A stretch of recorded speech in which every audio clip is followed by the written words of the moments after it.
echo of disgruntled miners faded into the background as High Thane Bjornar led Gromm through the labyrinthine corridors of Feldsheim.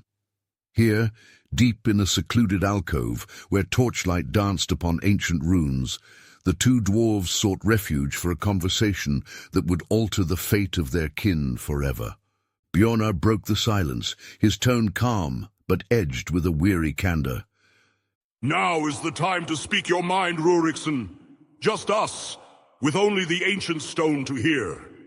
Living a life of honest toil has its comforts, but few know the strength it takes to stand in the long shadow of a legend, of being chained to the memory of that night on Khazrath Ridge. If you have grievances about the burdens of your station, now is the moment to cast them forth. For this quiet solitude is your only refuge from the weight of my command. Gromm's eyes blazed as he stepped closer, his tone raw and defiant. High Thane, you speak of strength, yet you rule from a throne so distant you no longer hear the call of the common dwarf. While you dwell in the high halls, your kin suffer in silence beneath the crushing burden of neglect. You have grown blind to the pain of those you swore to protect. For a long moment, silence reigned, broken only by the deep, resonant rumble of the mountain. Bjornar's jaw clenched, his eyes dark with the burden of memory. I have borne the weight of our history, Gromm. The harsh realities of these depths demand stern measures. The mountain does not yield to softness. It requires iron will and an unyielding hand. I act as fate requires, even if it costs me dearly. Gromm's voice rose, edged with bitter accusation. And what of us, the ones who labor in the dark? Do our voices mean nothing? Must I be silenced for daring to speak the truth? Will you have me killed for questioning the very order that binds our kin? The intensity in Bjornar's eyes softened momentarily as he regarded the impassioned miner. Your words, though harsh, strike a chord of truth. Perhaps I have grown distant, lost in the demands of a leadership forged in the fires of our ancestors. Yet know this, I do not desire your death. In you, I see a spark of the old spirit, a strength uncorrupted by the cold chains of tradition. Gromm's gaze burned with defiant hope. Then what is my path, High Thane? Am I to be exiled, to be cast out, nothing more than a forgotten whisper in these hallowed halls? With a tone as firm as the mountain's heart, Bjornar declared, No, your voice will continue to echo through these halls, for in you burns the vigor of our ancient blood. Instead, I now elevate you to Thane, so that you might turn the hardships of our people into the bedrock of our future. But listen well, as a journey of critical importance lies heavily before you. I charge you to travel to Tolgrund in the southern expanse of Durazan and seek out their High Thane. Uncover whether the unrest that shakes our northern crags also plagues the southern mountains. Our fate, and that of our kin, may depend on the truth you bring back. A heavy pause followed as Gromm absorbed the decree. His features, scarred by years of hardship, broke into a mixture of pride and cautious resolve. If this is my path, then I shall ride it, High Thane. I will seek the truth in Tolgrund, even if it means facing the unknown.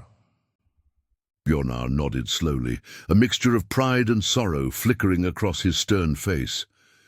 Go forth with my blessing, Thane Ruriksson. Know that the road ahead is fraught with peril and uncertainty, but it is only by facing the shifting tides of change that we may brace the coming storm and secure the future of Feldsheim. In that charged, solemn moment, the legacy of their forefathers and the uncertain promise of the future converged, a silent pact forged in stone, destined to shape the course of all dwarf kind. The wind coursed through the skyborne spires of Zephyrost, curling through archways, slipping along the woven bridges, whispering through the veins of the airy domain like a restless spirit. High above, Where the air was thin and the morning light stretched pale across the heavens, Eira stood upon the grand chamber terrace overlooking the expanse. Beneath her, Zephyrost carried on in its measured way. Scholars drifted between the great observatories, their voices a low murmur of theories and deliberations. Sentries patrolled the bridges in even formation, their motions so precise and methodical she could time them with breath alone. But for all the motions that happened here daily, it never felt like it truly moved. Eira's grip tightened against the stone railing, her mind still turning over the echoes inside of the chamber. The voices of the councillors, so certain, so distant, rang hollow in her ears. They would deliberate, they would discuss, but they would not act. She had not noticed Sylas until he spoke. I take it they've done what they do best. She turned her head slightly, finding him beside her, one boot braced on the edge of the railing, his gaze fixed beyond the horizon. There was something in his posture, a quiet certainty, the steady composure of one who already knew what would come next. Eira exhaled, the weight of the decision pressing against her ribs. They will deliberate and call for more reports. They will wait. Sylas gave the smallest shake of his head, as if it was precisely what he expected. Then we won't. Eira turned further, a tinge of worry for the next words to fall, etched across her face. We leave tonight. She turned fully toward him. Without sanction? His gaze met hers, steady and unflinching. Without delay. The wind stirred between them, howling as if carrying with it the unspoken. Eira hesitated. We should think this through. Sylas scoffed. Think it through? He pushed off the railing, turning toward her. Another tremor, another collapse. How long until the outposts are gone? How long until the cliffs themselves fall? If we wait for them to approve, we won't be traveling to prevent a disaster. We'll be arriving to bury the dead. His words were sharp, but it was not anger in his voice, only urgency. Eira turned her gaze back toward the overview, the spires glinting in the pale morning light, untouched, unshaken.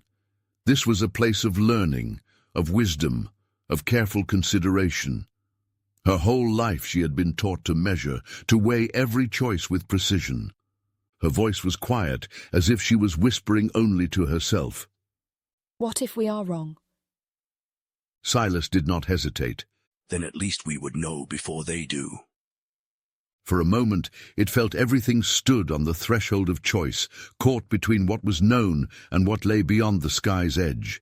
The wind howled again, pushing at their backs as if urging them forward. Eira took a deep breath and decisively stepped back from the terrace edge. You're right. If the ridges call, we must move. I will not become them. Sylas's expression did not change, but something in his posture eased, as though he had been waiting for this moment longer than she had. The choice was made, and as Zephyrost carried on, its sentries still pacing, its councillors still waiting for certainty, two figures stepped into the horizon, vanishing before the morning light could name them. The deeper one ventured into the slums of Umbrasaur, the less it resembled a city and more a mausoleum of the forgotten. The grand cathedrals and shadowed palaces above withered into ruin, their stone bones engulfed by creeping mist. Lanterns flickered like dying stars, their light swallowed by the gloom, while figures slipped through alleyways, gaunt, hollow-eyed, whispering curses to the dark. Corvan knew this place well, Dolvrus, a pit where the wretched clung to life, where the unlucky vanished, and where even the fiercest Strigoi learned the taste of despair. Here, the air carried the weight of old sins, thick with rot and damp with forgotten screams. His boots splashed through stagnant puddles of filth, his shadow stretching long against crumbling walls slick with mildew. He moved through the ruin, following a winding meek alley, until he reached a door half buried beneath collapsed stone, its wood scarred by claw marks long since dulled. A knock, twice, then once. Silence. Then the scrape of a chain unlatching. Corvan entered without waiting. The room was little more than a tomb left open to fester. Scattered parchment lay in heaps, mingling with broken furniture and a nest of rags shoved into the farthest corner. The air reeked of old herbs, spoiled wine, and something deeper, something feral. Then came the growl, low, wet, rotten. From the far wall beyond a curtain of moth-eaten fabric, something stirred. Sickly yellow eyes cracked open, gleaming in the candlelight. The creature's ribs jutted against pale flesh, its limbs too long, too thin, moving in a slow, deliberate crawl. It breathed in quick, sharp gasps, its nostrils twitching as it caught his scent. Corvan's amber eyes cut through the dark, tracking the creature's slow, sinewy movements. His voice, when it came, was low and edged with warning. "I can smell you, Akarox." A chuckle slithered through the darkness, low and rasping, as a figure peeled itself from the shadow. Wrapped in threadbare silks and stolen leathers, Akarox moved with the slow, deliberate grace of something long starved, savoring each moment of the hunt. His skin, waxen and taut, clung to sharp bones, and his grin, when it came, revealed elongated canines, stained with whatever his last indulgence had been. "Corvan," he drawled, arms outstretched as if greeting an old friend. "I was beginning to think you'd finally died. Pity." Corvan kept his stance neutral. "Not yet." The gaunt Strigoi dropped himself into a matted fur-lined chair, swirling a glass of clotted wine. Corvan's hand hovered near his blade. "Still keeping pets, I see." Akarox flicked his eyes toward the Moroi, which shrank further into the shadows. "A pet? No. The Moroi and we have an understanding. It listens when I whisper, and in return, it lets me live." His grin widened, eyes gleaming. "Much like I do with you." Corvan ignored the barb. "I need information." Akarox exhaled a theatrical sigh. "Always business with you. No time for old friends." "You're not my friend," Corvan retorted, sharp and cold. "And yet, here you are." Akarox tapped a long, clawed finger against his goblet, watching the thick liquid ripple. "So, tell me, Corvan, what ghosts bring you crawling back through Dalvris? I doubt it's the scenery." "Something is shifting. The veil itself is thinning. I need to know what's being whispered in the dark." Akarox leaned forward, his voice a silk-threaded snarl. "Then listen closely. Even the walls have started to whisper back." He flicked his fingers toward the ceiling, where tiny cracks ran through the stone like veins in old flesh. "You're not the only one asking questions. The air tastes different now. You can hear it in the breath of the rats. The bones of the world are cracking, splitting open the wounds that should have healed." Corvan's stare was hard. "And who's peddling this doomsday prophecy? A vagrant mumbling into his cup, or someone worth listening to?" Akarox's fanged grin returned. "Both. But one name keeps coming up." He leaned in, voice thick with amusement. "Someone who claims they've found the orison of Thulmor." The room seemed to shrink. Corvan's head snapped toward him. "That's a myth." "And yet, someone is living by its scripture." Akarox chuckled, tapping his temple as if amused by a child's naivety. "His coven lingers beyond the city, out in the Vrajmash Holt." His grin sharpened. "I imagine that name means something to you." Corvan exhaled through his nose, disgust curling at the edges of his words. "I assume you want payment for this information." Akarox's grin waned, his gaze shifting from amusement to something sharper. "No coin. Just a favor. A simple promise that when the world starts to splinter, you'll remember who whispered first." Corvan studied him, then gave a slow, curt nod. Akarox leaned back satisfied.